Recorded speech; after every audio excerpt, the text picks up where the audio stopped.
Rise with the heart of a lion, no lion, I never been. No foe for these boys.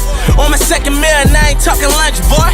Clock 30, riding dirty in the tuck, boy. Cause I can teach you like a prison, get your touch, boy. No homo. Before I had a deal, I was popping, no promo. All of a sudden, all these bad. Yo, what's good? Episode 7, man. GBD, you know what it is? Yes, sir. Yes, sir. We back with a special guest today, man.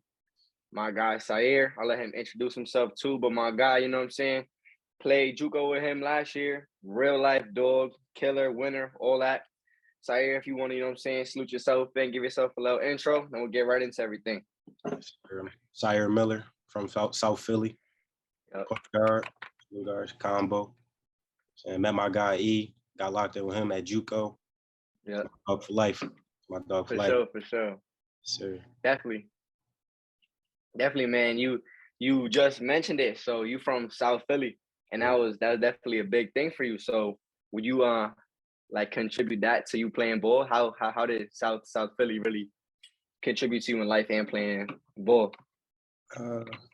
I think Meek Mill got a bar. He said, you either sell, what did he say? You either spit, sell, crack, or dribble a ball. That's really it in South Philly. You either one of them three things, like you either playing ball, you rapping, or you doing something you ain't supposed to be doing. So everybody, when they get to like 14, 15, you gotta pick a lane. And I've been playing ball since forever. So that always been my lane. That always been how everybody knew me and how I knew everybody. For a fact. And I definitely can see that, because like just you coming into when we was at school last year, it was like when you came, it was like you was a little bit different than everybody else. It was like you could tell that this dude was really on a specific path. He wasn't gonna let nothing else take him off that path, for sure. How would you say that your family's like guidance, or your family's like perspective, or whatever it is, has like shaped you to as a person and for basketball wise? I'm gonna start with basketball first. My uncle, he like a hood legend down South Philly, like basketball wise. So when he doing all the summer leagues, I was always on the sideline with him, doing all the drills before the games. He'd work me out before his games, and I go to his games. So they always see me around him, and just watching him play, I seen the love that he get around the city just from playing basketball. He not in the league, he ain't D1. He just the hood love him just because he played ball. So I always wanted to be around that. Yeah. That's what's up. He always gave me that that dream. You know how some people got to put that dream into, like what you could do basketball wise. Yeah.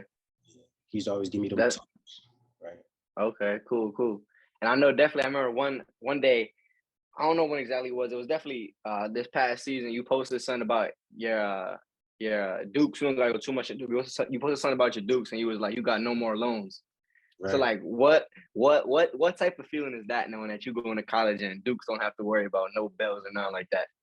I cried when I got that first offer at NHTI. Like in my room by myself, I cried when I got off the phone with one of the coaches. I forget what school it was, but it meant everything when I told my mom she didn't have to pay no more loans. Because I remember being at my first school, she used to call me like damn near stressing, like, you better be up there doing what you're supposed to do. We gotta pay these bills like every month. And I know once I told her she didn't have to do that no more, it just meant everything to me. That was my goal when I went up in ACR.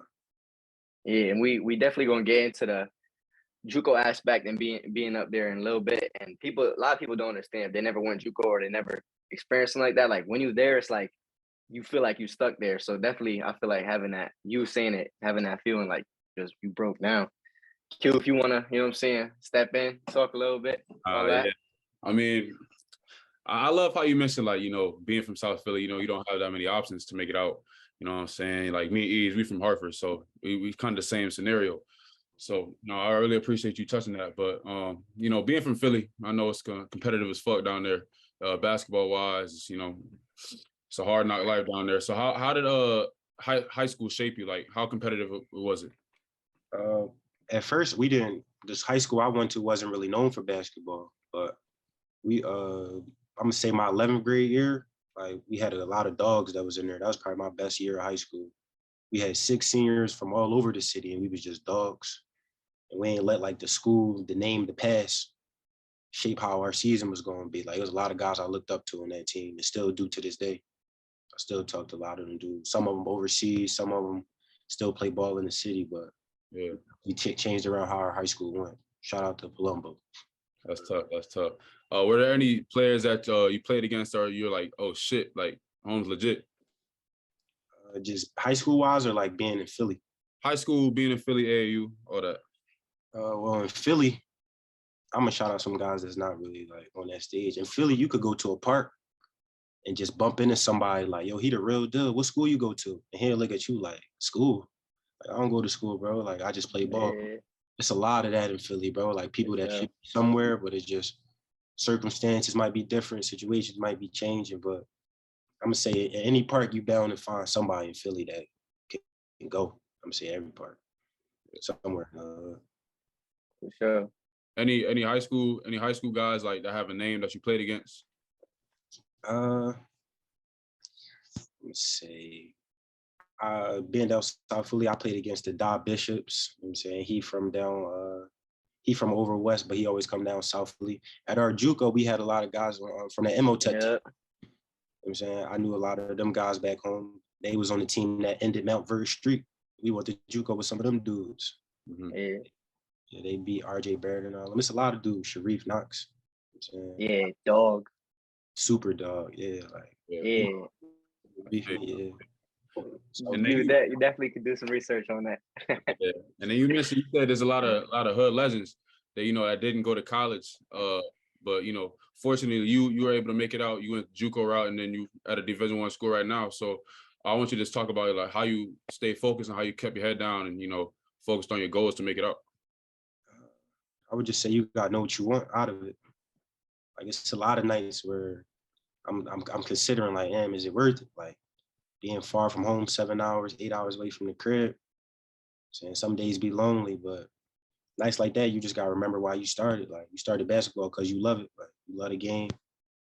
And if you really love it, you're gonna keep pushing. That's how I always look at it. Like I know what I want out of it, so I know what I got put into it. Love it.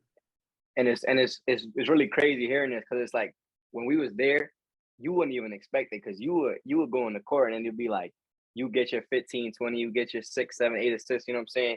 You see, dude, you're not gonna think and be like, yo, he's struggling. But it's like when we used to talk about it, like mentally out there, like you really are alone. Like I think, yeah, it was definitely you. You were saying it was like being out there is like a simulation. Like we don't know nobody.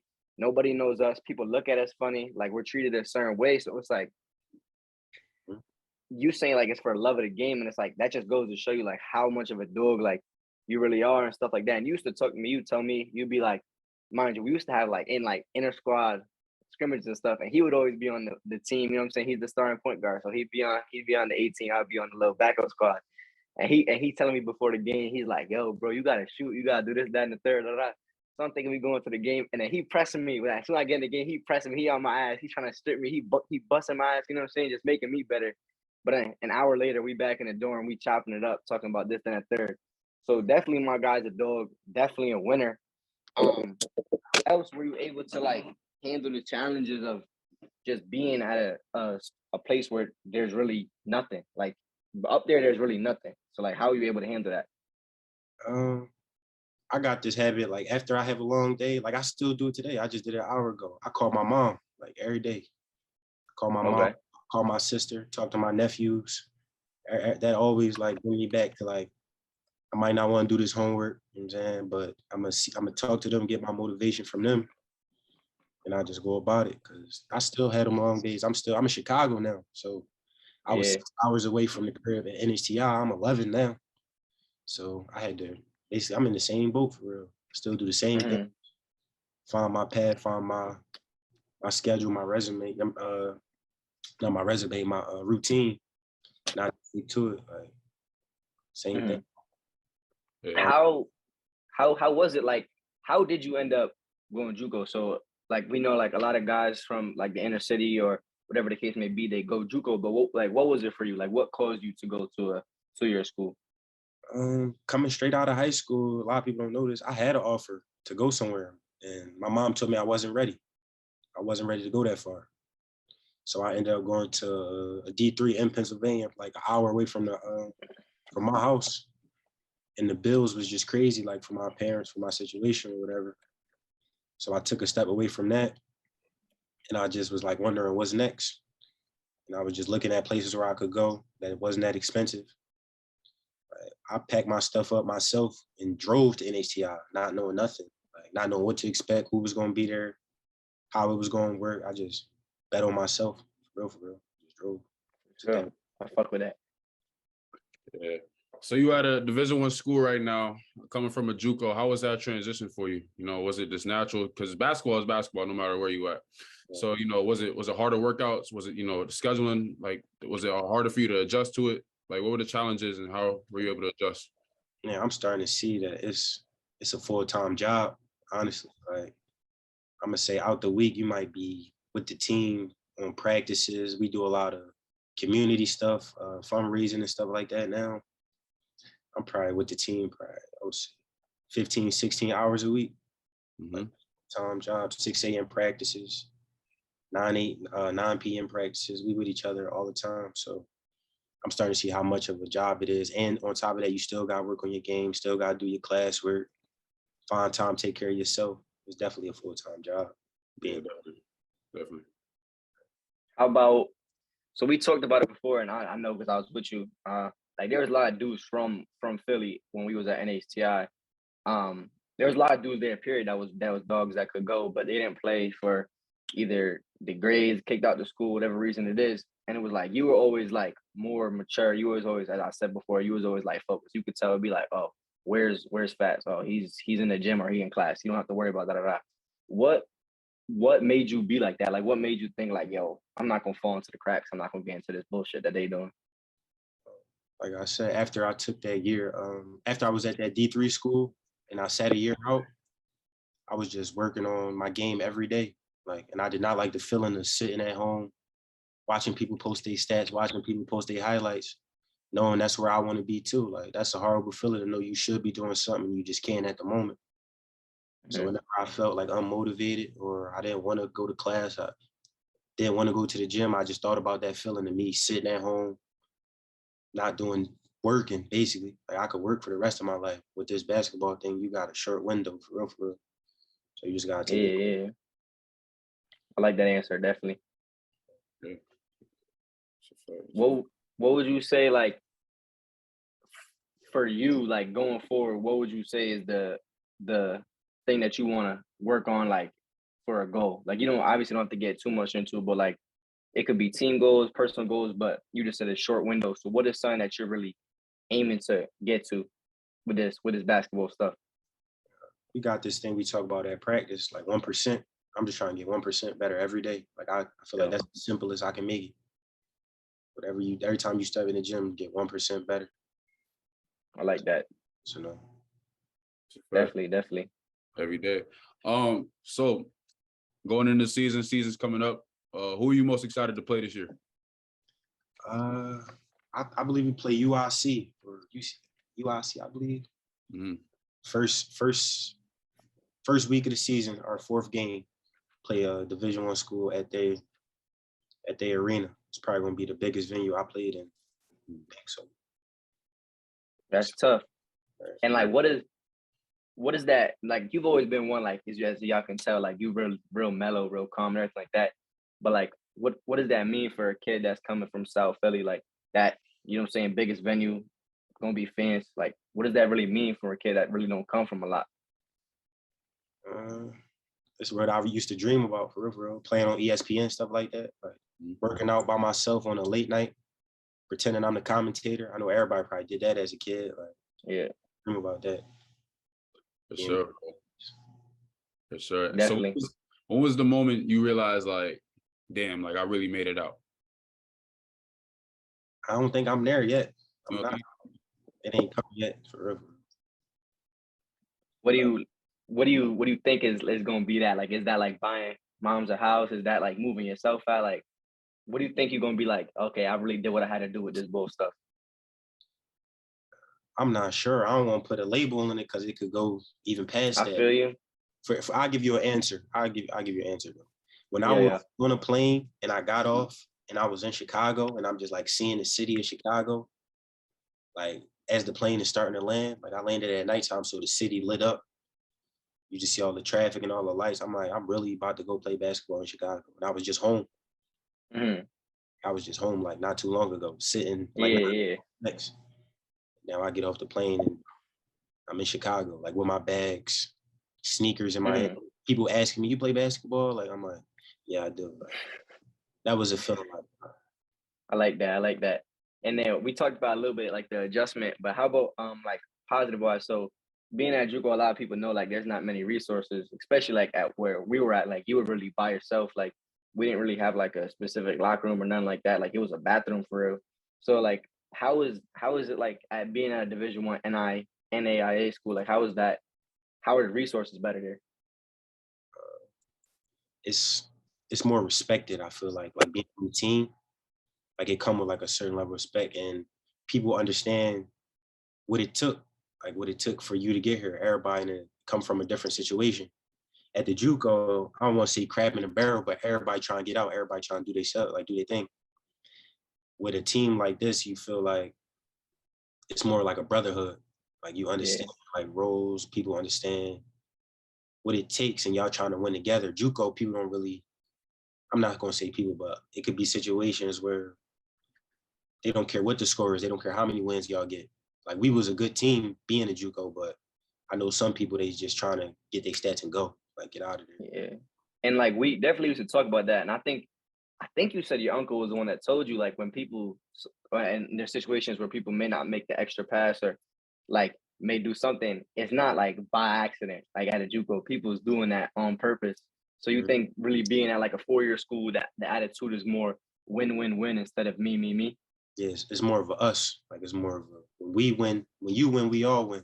Like you really got brothers at a 4-year school, I feel like, or at least you should. And I feel like I do.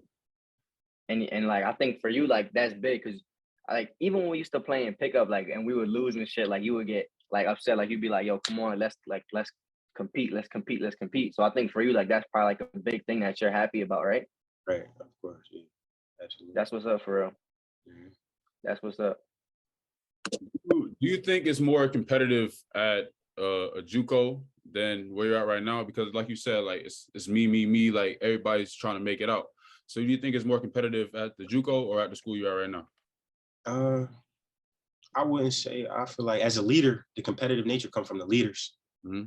At the JUCO, I tried to be competitive, and I feel like we all pass that on to each other, like that competitive nature. Same thing here, like with our leaders being so competitive, it just spread through the whole team. You just gotta find the right guys to follow. Like we follow leaders and they competitive, everybody gonna be competitive. It start with the coach, the assistant coaches, from the first man to the 15th, everybody just start following each other.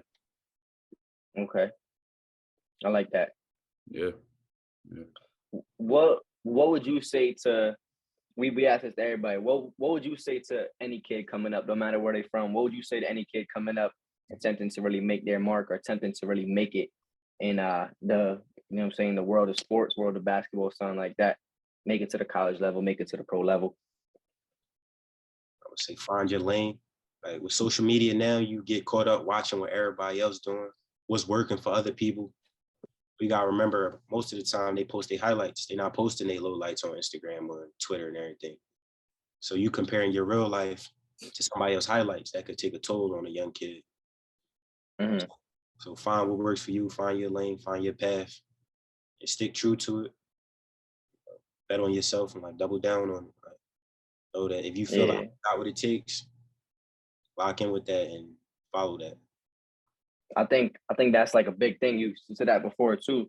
How is that like? Is there anything specific that you do mentally to, you know what I'm saying, keep telling yourself, yo, bet on myself, confidence? Like, is there anything that you do mentally, or you think that's just you? Like, that's just you as a person? Confidence comes from preparation. I feel like if you feel like you prepared enough, like, and you know that you putting the work in, you're gonna have the utmost confidence in yourself. Some people born with it. Like some people born just natural confident person. They cannot work out for 2 weeks and go in the gym and just be them. Everybody not like that. I know I'm not like that. So I know I gotta put the work in. I gotta feel confident in that. And I feel like the more you work, the more confident you're gonna be in yourself. For sure. I like that. No, that's a fact. All right, man. So getting ready to wrap it up. We ask this to everybody. Your top 5 artists in rotation right now. Thanks. I need to hear it, my boy. Everybody know me. I got No Cap number 1. Okay. Yep. I got YB number 2. Yep. I got Core from Philly number 3. Right. Okay. Yeah. I got Rod Wave. I be needing that pain to motivate me. Right. Of course. Who I'm going 5th. I don't want to say a name that everybody know for 5th. Matter of fact, I'm going Meek 5. I gotta go Meek for 5. Gotta go Meek. You Like from that. Philly?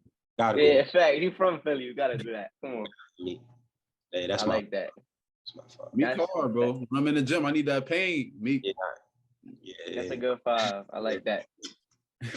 sure. Oh, we definitely appreciate you coming and chopping it up with us, my guy, for a little bit. I know everyone's busy with school and the season starting. We'll give a shout out to my boy Saeer Miller. You know what it is, Trinity Christian College. My boy been putting in that work for a fact. I know he has big things coming. That's it for me. That's a wrap for episode 7. Sir. Salute. Appreciate y'all boys. Appreciate you, man. Yes, sir, my guy. Appreciate you stopping in. Thank you, man.